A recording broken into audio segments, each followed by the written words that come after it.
আটাইলৈ সকলোকে মোৰ YouTube channel ফুলনি বাগিচালৈ স্বাগতম জনাইছোঁ। সকলোৱে চিনিয়ে পায় এই ফুলবিধ।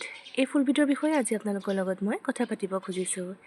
নতুন গাৰ্ডেনাৰবিলাকৰ কাৰণে এই ভিডিঅ'টো অকণমান ফলপ্ৰসূ হ'ব বুলি মই আশা কৰি ভিডিঅ'টো বনাইছোঁ। যিসকল নতুন গাৰ্ডেনাৰে এই ফুলবিধ দেখিছে কিন্তু নামটো নাজানে, তেখেতসকলক জনাব খুজিছোঁ এই ফুলবিধৰ নাম হৈছে chrysanthemum, যাক আমি অসমীয়াত চন্দ্ৰমল্লিকা বুলি কওঁ আৰু হিন্দীত গুলদাউদি বুলিও কয়। গতিকে কাটিঙৰ পৰাও এই ফুলবিধ খুব সহজে গ্ৰ' কৰিব পাৰে। আপোনালোকে ক'ৰবাত যদি কাটিং পায় তেতিয়াহ'লে কাটিং এটা আনি গোজা মাৰি থ'লে ধুনীয়া এজোপা গছ পাবলৈ আপোনালোকে সক্ষম হ'ব। নতুবা নতুনসকলে নাৰ্চাৰীৰ পৰা বা যিকোনো ফুলৰ দোকানৰ পৰা এজোপা ক্ৰয় কৰি আনিব পাৰে। ক্ৰাইচেন্থেমামবিলাক জেগালৈ দাম হয়।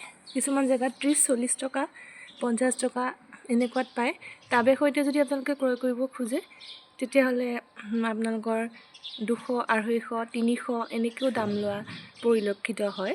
কিন্তু আমি নতুনসকলে সৰু সৰুৰ পুলি কিনি আনি পেলাই লগোৱাই মই শ্ৰেয় বুলি ভাবোঁ।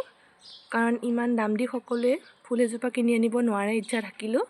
গতিকে ময়ো কিন্তু সৰু সৰু পুলি কিনি আনিয়ে এইদৰে মোৰ বাগানত লগাইছোঁ। মই এইবিলাক 30 টকাৰ পৰা 40 টকা দাম দি কিনি আনিছিলোঁ আৰু এইবিলাক মই অহা বছৰলৈকে সযতনে থৈ দিম। এইবোৰ পাৰ্মানেণ্ট প্লেণ্ট হয়, মৰি নাযায়। যত্ন ল'লে থাকিব। অহা বছৰ মই কাটিঙৰ পৰা বহুত পুলি বনাবলৈ সক্ষম হ'ম।